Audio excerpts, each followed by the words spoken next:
History as it happens, February 7th, 2023. Bursting China's balloon. In light of China's unacceptable action, I am postponing my planned travel this weekend to China. We now know it was a single Sidewinder missile fired from an F-22 that hit the balloon.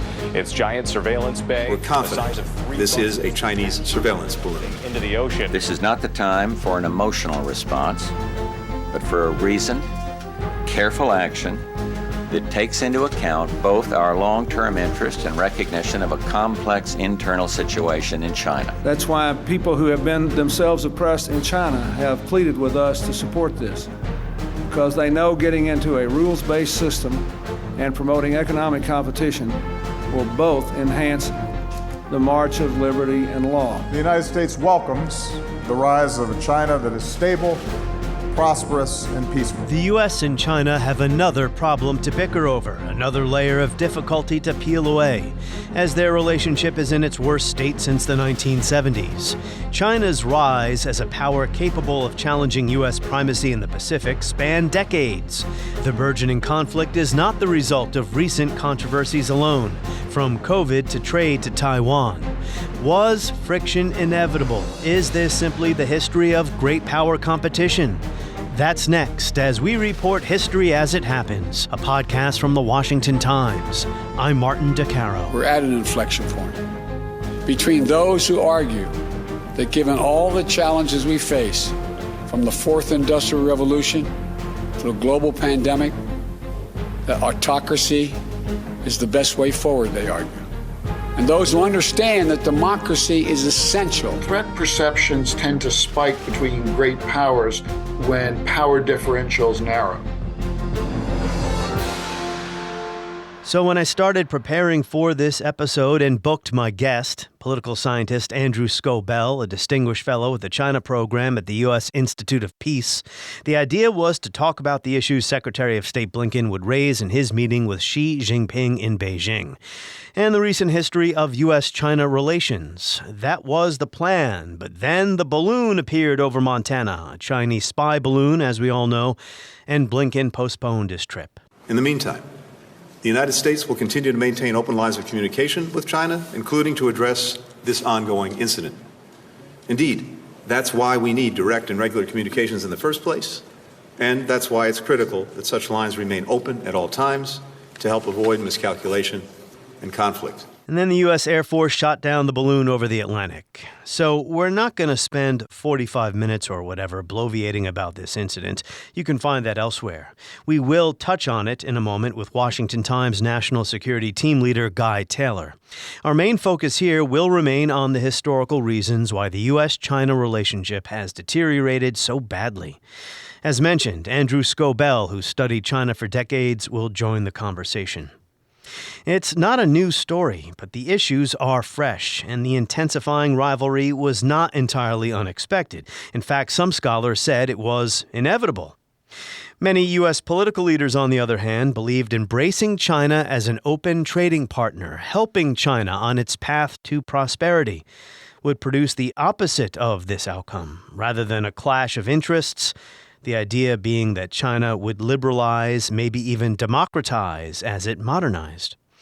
As James Steinberg wrote in an essay in the Texas National Security Review, in the span of just about one decade, we have seen what was once hailed as a budding strategic partnership transformed into a geopolitical competition between free and repressive visions of world order. So what different decisions might have been made and when that would have produced a better outcome?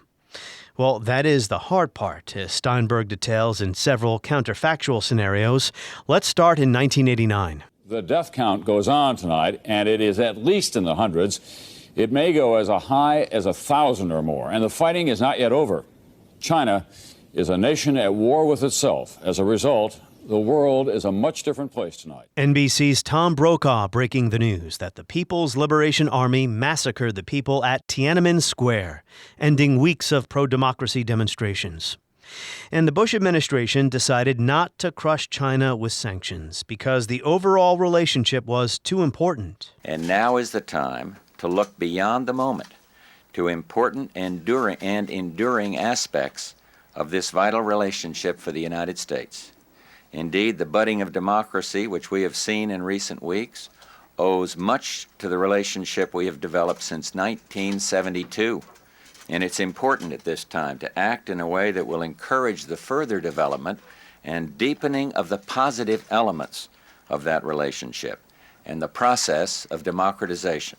It would be a tragedy for all if China were to pull back to its pre-1972 era of isolation and repression. So the point of U.S. policy in those waning years of the Cold War wasn't to impede China's rise, but rather to help it along. Now, that policy did have critics at the time who thought going soft on China actually hurt the cause of political reform and human rights in the country. But it isn't clear a harsher response to Tiananmen would have produced a better outcome. The same can be said of the decision to admit China into the World Trade Organization, a process that took more than a decade. President Clinton pushed hard for it because the argument went, a more prosperous China operating within global institutions would be better for everyone, and the U.S. would have influence over Chinese decision-making. If you want to reduce tensions along the Taiwan Strait, if you want a more stable Asia, if you want to maximize the chances of avoiding proliferation of dangerous weapons and a new arms race, a yes is the right vote. Letting China into the World Trade Organization did have its detractors, but as Steinberg writes in his essay, the fact that bad things happened following China's entry into the WTO does not by itself prove they were caused by that decision. Or perhaps even more important, he says, it doesn't prove that things would have been better had the United States blocked China's entry into the WTO or held out for a better deal. Now, in my view, President Obama's so-called pivot to Asia was a belated admission on the part of Washington that things did not turn out as hoped. That while the U.S. wasted blood and treasure fighting unwinnable wars in the greater Middle East, China invested billions into infrastructure projects in Eurasia, Africa, and Latin America. As of late last year, China had spent $1 trillion expanding its influence in this controversial initiative called Belt and Road. So maybe today's conflict or competition has a degree of inevitability to it, as a rising power's interests chafe against the established power's interests. I don't know, nothing is inevitable, right? We're going to tackle that in a moment. First, a brief balloon update. Guy Taylor, hello. Hi, Martin. How are you? Well, you know, Guy, I'm very busy because I was not expecting to speak to you about a balloon in advance of Secretary Blinken's now canceled trip to Beijing. So, do countries still use balloons to spy on their adversaries or even their allies? I guess so, right? I mean, this was a surprise to a lot of people. Well, apparently they do, Martin. And in fact, U.S. officials have said that Beijing is using really a fleet of these balloons in recent years. And these are really high-tech, almost like drones, with a softer technical footprint than an advanced militarized drone that are maneuvered through small motors and propellers and controlled remotely from inside China. And they fly at an altitude of about 60,000 feet, which is considerably lower than a satellite orbiting the Earth. And they're equipped with, about 700 pounds of equipment, including really advanced cameras that can soak up information on the ground. You might be able to glean this information from spy satellites, but the quality and the granularity of the information that these vehicles are able to soak up is believed to be just a little bit more sophisticated than what you could get from a higher altitude with a satellite. Is there any knowledge available, any information available as to what the Chinese were gathering with this? Not yet. I mean, one of the concerns is that the balloon was flying over Montana. Malmstrom Air Force Base is in Montana, and it's home to one of the U.S. military's 3 nuclear missile silo fields. There's other speculation that the balloon may have been trying to come up with the vectors for hypothetical targets for a Cold War style intercontinental ballistic missile standoff with the United States. This is important because part of the narrative here at this moment of tense relations between China and the United States over everything from trade to Chinese threats against the island democracy of Taiwan to China's tacit support for Russia's war in Ukraine. All of this tension, this comes at this moment. It feels like a turning point in what more hawkish analysts would call this sort of evolving Cold War between China and the United States in the 21st century. Two more questions. I want to ask you about China's reaction to the U.S. shooting it down, but it's also been revealed that there were several of these balloons during the Trump administration, but the public never learned of them. Maybe even President Trump didn't know about them. Amazing. I find it very hard to believe that if that claim, which is so far come out from unnamed sources in the Biden administration, it's really a leak. If that's true, I find it hard to believe that the Trump administration didn't know about it. But we're still waiting to hear from high-level Trump administration, former Trump administration officials, people like Mike Pompeo, who would have known about it if that were the case. And we don't have specific details on what types of incursions may have happened during the Trump era. What we have are claims from the Biden administration that say, don't attack us politically for waiting a few days to neutralize and shoot this thing down, when there's evidence that it happened during the Trump administration and we didn't shoot them down.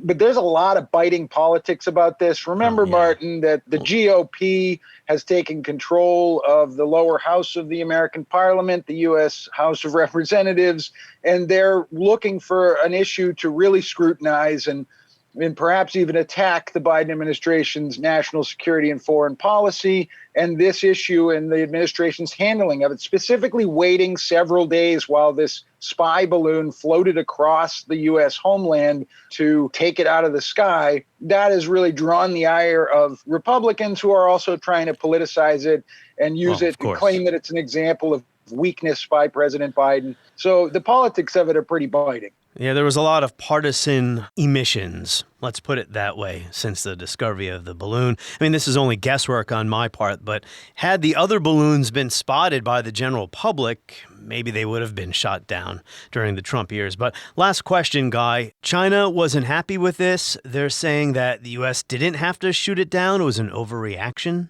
Yeah, well, two important things here. The Chinese have not commented on the U.S. military's report of another balloon now that's been spotted flying over the Caribbean in recent days. And then with regard to the U.S. shoot down of the balloon that flew over the United States, China really responded with outrage over the weekend, saying that the U.S. acted irrationally, overreacted by using force. And China continues to deny that this vehicle is a surveillance vehicle, that it was even doing spying. It claims that it was some sort of weather balloon that flew off course. Well, Xi Jinping was planning a vacation to Montana. What Xi Jinping was actually hoping and what his administration was planning for was a really high-stakes visit by U.S. Secretary of State Antony Blinken that was anticipated to begin this past weekend, and then suddenly the U.S. canceled that trip. And the Biden administration and the Xi administration have been hoping that that trip could be used to keep a really positive, if not tense, diplomatic channel open between the two most powerful nations in the world right now. And what we instead have, and this is why I call it a kind of Cold War moment or a turning point in this evolving Cold War, is we now have increased tensions with a national security element that has really rocked the national security community in the West, as well as, I'm sure, in Beijing right now. Well, Guy, I'm grateful that you were available to chat with me about this, because had you been busy and not been available, I would have been deflated. Thanks so much, Martin. Just be sure not to spout too much hot air with this edition of the podcast. Thanks so much for having me. Too late. Thank you, Guy. Guy Taylor, everyone. Guy Taylor. So the story of U.S. China relations since the 1970s reminds us that history surprises. Think about how far we've come from Nixon's open door. I have taken this action because of my profound conviction that all nations will gain from a reduction of tensions and a better relationship between the United States and the People's Republic of China. To Trump's trade war. China's been ripping this country off for 25 years, for longer than that. And it's about time, whether it's good for our country or bad for our country short term, Long term, it's imperative that somebody does this. And today, talk of war between these two countries. Andrew Scobell of the U.S. Institute of Peace, welcome back to the podcast. Pleasure to be here, Martin. So, briefly, your 2 cents on the balloon. Balloons can always blow off course, but it's hard to imagine that this balloon is not on a planned trajectory. Chinese pretty clearly intend to do this, and they can't not anticipate that it's going to be noticed. So I think they're fine with that. It's a way of signaling, I think, to the U.S. that it plays both ways. You are surveilling us, we're surveilling you. Yeah, both nations spy on each other. That's not a secret. Right. And then it's hard to imagine that the kind of intelligence this balloon can gather cannot be gotten from satellites or other methods. So I think this is more about China being in our face, so to speak. And there may have been some consideration that we'll avoid the U.S. because initially it was over Canada. If there was any thought about that hesitancy, I suspect recent events changed Beijing's mind. They definitely noticed that the U.S. Secretary of Defense was visiting the Philippines. There's an agreement now between Washington and Manila to enhance access for the U.S. military to the Philippines, which of course is just south of the island of Taiwan. So if you like, a tit-for-tat game China and the U.S. have been playing in recent years. What did you think of the U.S. General Mike Minahan predicting that the U.S. and China will be at war in 2025? I'm not sure prediction is the right word. He said, I think something like, my gut tells me that there'll be a war, we'll be at war in 2025. So it's not a precise prediction or projection based on intelligence, any specific intelligence. I think he based his gut prediction, if you will, on the possibility that by then China will be attacking Taiwan. Right. The Pentagon has come out and said that's not an official position. Not U.S. policy. It's worth noting that he's not the first serving military officer or senior U.S. leader to express concern that China might use military action against Taiwan in the near term. And this concern has ramped up since Russia's invasion of Ukraine, but it even actually predates public speculation about some kind of accelerated timeline that China might have vis-a-vis Taiwan. And here's my 2 cents, is that it's based on misinterpreting official Chinese statements and documents. So on the military side, China has publicly identified key dates as being significant. One of them is 2035, one of them is 2049, and then more recently, 2027 came up. My assessment and other experts on the Chinese military I talk to in and out of the U.S. government say this isn't a deadline, they're more benchmarks. So by 2027, the Chinese military would like to have certain capabilities achieved, certain modernizations by 2035, the same by 2049.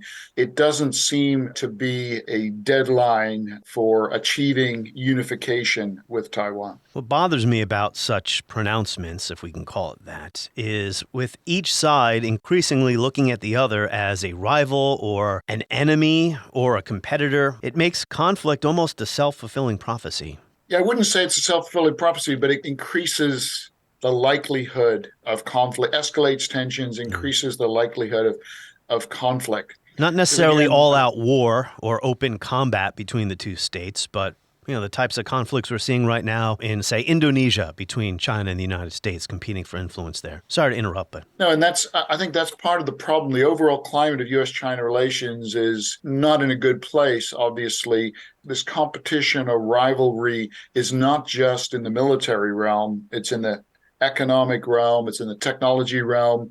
The range of disputes and issues are such that what I sometimes refer to as the drumbeat of war takes place in that broader context, and that makes it more worrisome. So before it was postponed, Secretary of State Blinken's trip was touted as a reset of sorts. That word has come and gone in recent American diplomatic history. There was a supposed reset with Russia, for instance. That didn't go so well. No, it did not. Maybe a little bit promise in the beginning, but not really. Oh, not just Obama, but George W. Bush tried to reset relations with Putin when he came to power. But back to China. To what extent has the Biden administration continued previous policies or previous administration's policies?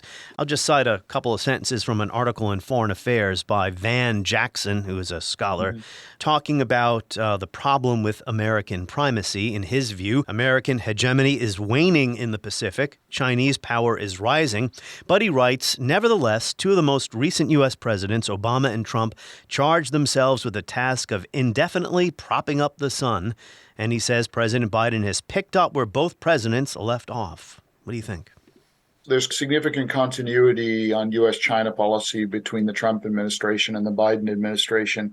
Credit to the Trump administration for being explicit in recognizing the challenge China presents U.S. policy and trying to get serious about China. The only downside to the Trump administration's approach was they weren't terribly strategic about it. And I think the Biden administration has continued that approach to China. They've tried to be a little more strategic. Now, how successful they're going to be, that's another matter. Trying to be more strategic, working with partners and allies, because our strategic competition with China is global. And for it to be successful in countering China, we need the cooperation of partners and allies around the world. It's not easy to do, and it takes a concerted strategic approach. That's right, because some of those nations find themselves being pulled between the two, Indonesia and India, correct? Right. India is part of the so-called Quad, but it also wants to have good relations with China as well. Every country has its tensions, almost every country with China, including India, and that's been highlighted by clashes in recent years in the Himalayas, bloody clashes in the Himalayas. And even Indonesia, on the one hand, is just like India, is very interested in economic opportunities that China presents, but they both have territorial disputes with China. In the case of Indonesia, it's in the South China Sea. Yeah, China's relationship with some of these countries is a bit fraught because of the way, it's called economic coercion, right? China practices economic coercion. Yep. Here are a couple of sentences from a New York Times article concerning Indonesia. And it speaks to what might be a problem with the way the U.S.-China relationship is often framed in the mainstream media. It says Indonesia is a big prize in the geopolitical battle between Washington and Beijing for influence in Asia. Indonesia's strategic location, with about 17,000 islands straddling thousands of miles of vital sea lane, is a defensive necessity, as both sides, the article says, gear up for a possible conflict over Taiwan. But what I wasn't aware of was China has delivered sizable investments to win over a wary populace in Indonesia, pouring billions of dollars into developing the world's biggest nickel deposits and expediting shipments of COVID-19 vaccines at a critical time.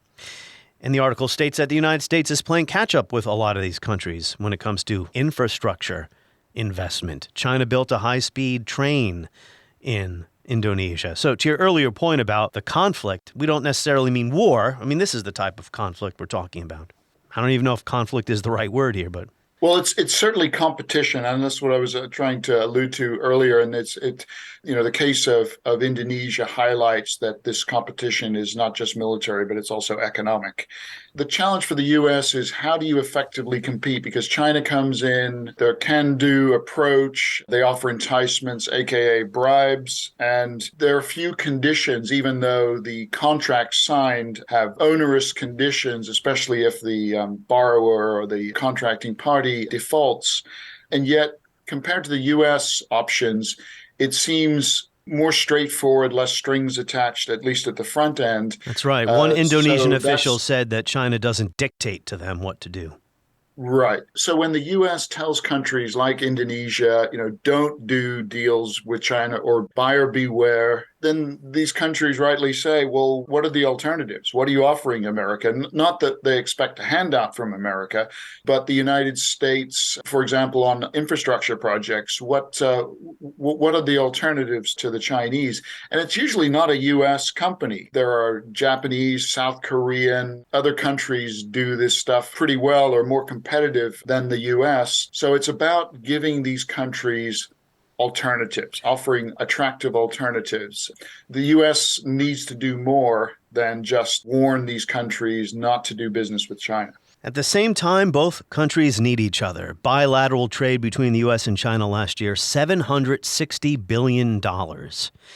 Is the relationship really as bad as it seems? And on the subject of needing each other, when it comes to climate change, forget it. Without China and U.S. cooperation on that front, no progress is really going to be made. Yeah, I think things are really bad. And, sometimes talk about, are we headed towards a new Cold War? In some ways, one could argue that we're already in a Cold War. It's just significant differences to the Cold War the U.S. fought with the Soviet Union. And one important difference that is highlighted by the statistic you just gave is there's an incredible amount of economic interaction between China and the U.S. in a way there never was between the two superpowers. There are definitely parallels here, but there are also significant differences. So let's talk about Taiwan. In my view, the U.S. going to war over Taiwan is insanity, but I suppose it's possible. I recently read William Inboden's book about Reagan's foreign policy, and I was struck by how the Taiwan debate has been pretty consistent since the 1980s, trying to balance the relationship with China while also protecting Taiwan. Is it time to end strategic ambiguity? No, it's not time to end it. And I think there's some misconceptions about what this concept is. In a sense, there's no doubt in the minds of civilian and military leaders in Beijing, if in the event that China launches a military operation against Taiwan, the U.S. will stand up for Taiwan militarily. So the Chinese military is anticipating a U.S. intervention, U.S. support as they prepare for the possibility of a conflict in the Taiwan Strait. So there's no ambiguity there. That's clear. What is the ambiguity about? Why do we call it strategic ambiguity? Because I think the ambiguous part of this is China's not really sure exactly what the U.S. would do and when it would do it, and what would trigger a U.S. military intervention. What I think a lot of people mean by the opposite of strategic ambiguity, strategic clarity, means that the U.S. would come out, publicly state, our policy is ... and here are the red lines. That would be a really bad idea for two reasons. One is it would be inflammatory and provocative to China. Beijing would feel forced to respond in some way, not necessarily military action, but it would just force a stern démarche from the Chinese Ministry of Defense, and it would just lead to an escalation in tensions. The second reason it's a bad idea is the U.S. could potentially paint itself into a corner. And so China might push the envelope just up to those red lines to test the U.S. So in short, I think the so-called policy of strategic ambiguity has worked so far, and I think there are good reasons to keep it. So Alfred McCoy, a marvelous historian who's been on my podcast to discuss China and waning U.S. hegemony in the Pacific, he recently wrote an article that stated while Japan still sees the U.S. commitment to Taiwan as part of its own defense, and South Korea has shed its usual ambiguity to issue a joint statement about the, quote, importance of preserving peace and stability in the Taiwan Strait, other Asian allies like Australia and the Philippines have taken a more ambiguous position. So to your earlier point, or our earlier discussion about how some of these countries find themselves in between the U.S. and China, is this an indication that some of these countries, namely Australia, Philippines, understand that the U.S. will not be able to maintain its primacy in this part of the world forever? I don't think so. We're talking about strategic ambiguity. Every country in the region prefers not to publicly, explicitly choose sides, declare who they're for. It's worth remembering that all the countries you've mentioned are U.S. allies, so their disposition is pretty clear. I think the important point here is that these countries, not that long ago, a number of these countries, including Australia, were wavering in the sense that they were concerned that the U.S. was being unnecessarily provocative with China and could suck them into an unintended conflict with China, for example, in the South China Sea. In fact, that was a concern expressed to me when I did interviews for a research project in 2018, visiting Australia. What's changed is China, and specifically China's actions in the South China Sea and other areas around its periphery, and its strong-arm tactics. On the case of Australia, warning Australia, I think it was, Australia officially called for international inquiry into the sources of COVID, which would include looking at China.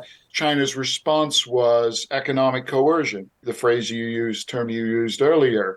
And so what China's done over the past few years is be much more assertive, much more aggressive, much more coercive to countries around the world. And as a result, these countries are much more concerned about China and much more favorably disposed to supporting the U.S. Many of them prefer not to do that in a combative public way, but certainly so many countries now are much more like-minded on China with the U.S. than they ever were before. I mentioned how I read a book about Reagan's foreign policy recently and how similar the debate or the issue sounded, helping Taiwan in the 1980s while also trying to stay in China's good graces.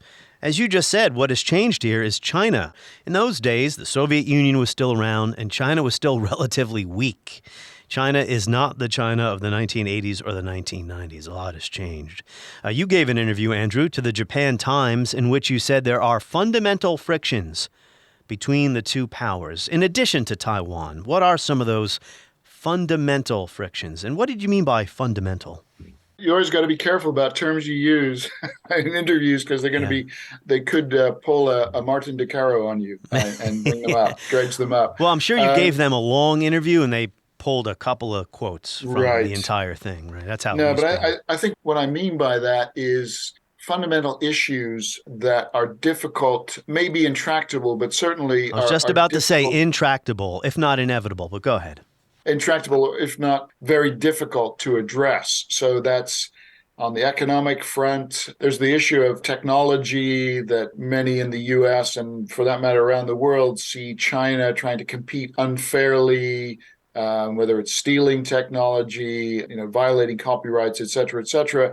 But then there's also one of those fundamental frictions is also in the ideological or idea sphere. Now, most people who study China, including me, argue that ideology in terms of Marxism, Leninism, Mao Zedong thought is there aren't any true believers anymore. But China is still a Leninist system. One-party rule, no civil liberties. Right. As I think the Biden administration has rightly couched it, it's really an authoritarian model and authoritarian values versus a democratic model and democratic values. I think we're in a contest, not with China per se, but a contest with autocrats, autocratic governments around the world, as whether or not democracies can compete with them in the rapidly changing 21st century. That is the way it's seen, I think, by many in Washington. I think that's also the way it's seen by many in Beijing, that the U.S. trumpeting these values is seen as dangerous to China because it raises questions and potentially undermines the legitimacy of Communist Party rule. Yeah, I think it's time to give up on the, sorry to interrupt, but I think it's time to give up on the idea, if anyone still holds on to this, that China is going to liberalize. Not as long as the Communist Party is running the country. I mean, not to split hairs, but it actually did liberalize. Economically, not politically. Well, politically too, actually. Okay. Now, they've gone back. I think the mistake people made, because it was clearly liberalizing under Deng Xiaoping, up until certainly 1989, the mistake observers made that assuming that would continue, that was an inexorable trajectory, and that liberalization would shift to democratization. So that's the big mistake. So as you just pointed out, what we've seen is a rollback in that liberalization. And so, you have, I would say, China under Mao Zedong closely approximated a totalitarian regime. In the post-Mao era, that transitioned into a authoritarianism. And so some of those more personal freedoms, more openness in society, but the totalitarian apparatus did not completely disappear. What's happened under Xi Jinping is, and it actually predates Xi Jinping by a few years, is a rejuvenation of that totalitarian system. Yeah. In some ways, Xi Jinping has become the new Mao. Well, he talks about Mao in his public speeches. Right. You have the emergence of a Maoist-like system, a new sort of totalitarianism, a high-tech totalitarianism with cult of the personality. And who's that personality? Chairman Xi.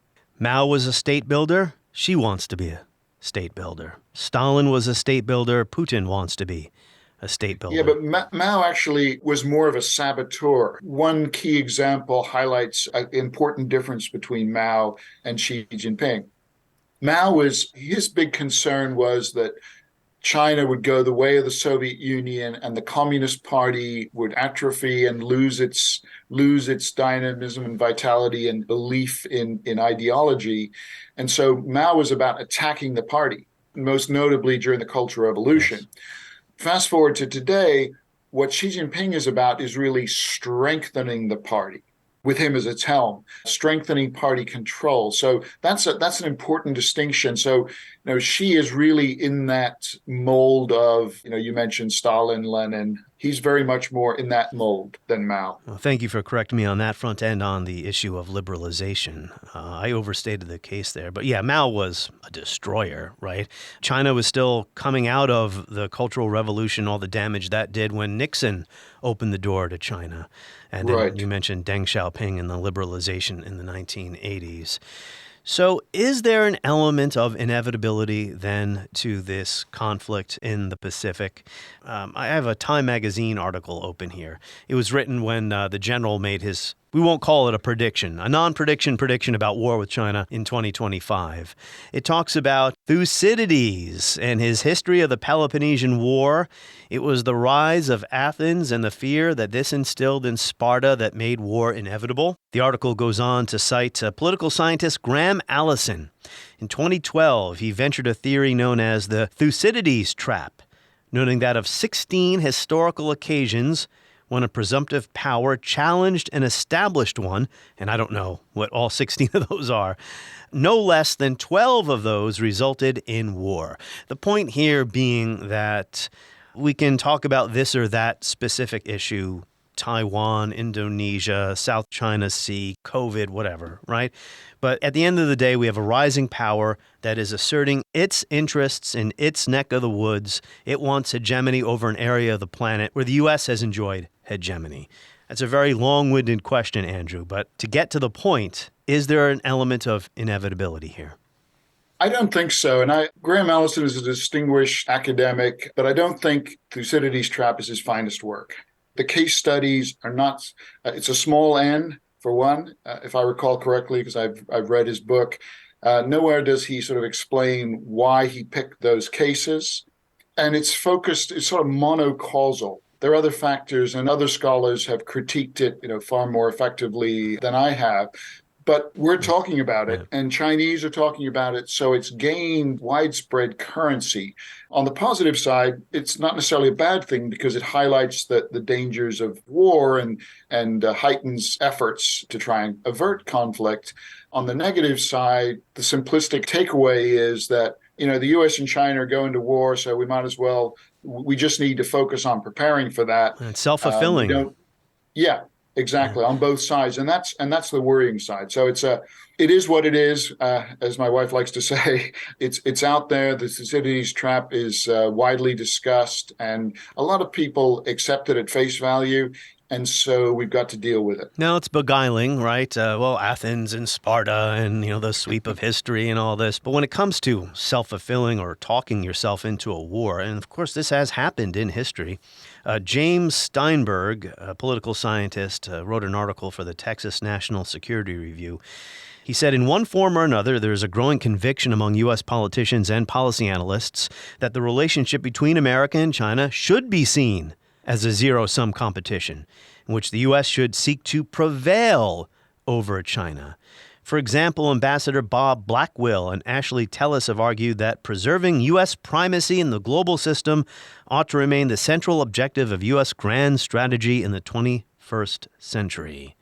So let's talk about two instances briefly. Tiananmen Square. It has been argued that had the U.S. really cracked down on China after the massacre, tried to squash its economy, that it would have prevented China's rise and therefore the problems we're having today. Do you find that persuasive? Obviously, it's a counterfactual, which I think Jim Steinberg directly addresses in that article you mentioned. So it's impossible to know. Certainly, I can say no country in the world did more to integrate China into the global economy and facilitate China's rise as an economic power than the United States. Could China have done it without that help? Probably, but would it have been grown as fast and been as successful? Probably not. There are benchmarks here, and certainly 1989 is one of them. But what I'd like to highlight is 1989 was pivotal because I think it changed the thinking in China about the disposition of the United States, and it changed thinking in the United States about the Chinese Communist Party, right? Deng Xiaoping went from being a kindly old paternalistic dictator to the butcher of Beijing. But at the same time, both sides continued to view each other, have a positive image of the other. It's important to think about political psychology and understand that these images that one country has of another tend to be enduring, even when you have discrepant perceptions that tend to counter that because of the impact of cognitive dissonance. So what I'm suggesting is that things were going sour for many decades in U.S. China relations, but both sides, despite that, maintained an overall positive image of the other. But underneath that, things were changing. So that helps explain why you fast forward to really the tail end of the second Obama administration and during the Trump administration, it seemed like U.S.-China relations suddenly went into a tailspin or a nosedive. That apparent sudden change was more a shift of images, but it was actually the result of gradual change. And if I might, over decades. Go ahead. Point to two what I call cognitive impediments or cognitive factors that accelerated that change towards the end. Threat perceptions tend to spike between great powers when power differentials narrow. So that China's military, certainly not where the U.S. is, but accelerating, catching up. The Navy certainly has, right? Yeah, and the Chinese economy becoming, number 2, surpassing Japan in 2010. In purchasing power parity, they're a lot closer to the U.S. So once those power differentials seem to shrink, then there's a tendency for the countries concerned to see each other as greater threats. The other cognitive factor that comes into play here is that when you start to see the other side as a rival, then you tend to overestimate their hostility. I'm not saying that political psychology explains everything, because I think there are other factors at work, realism, and so material interests. The cognitive factors here, a dimension to this, really exacerbates the challenge, the tensions. And so this inertia of images that allowed the positive images to persist despite increasing underlying tensions, that also suggests that the current negative images that the U.S. and China have of each other are likely to endure for many more years. The result being, reinforcing the enduring atmosphere that we have today of confrontation. What you just described there applied to Europe before World War I, each side looking at the other as a potential threat. We know what happened in July of 1914, not to digress about World War I. It's been said that from Bush, the first Bush, 1990s, through the Obama presidency, U.S. policy toward China was engagements in order to create a new shared understanding.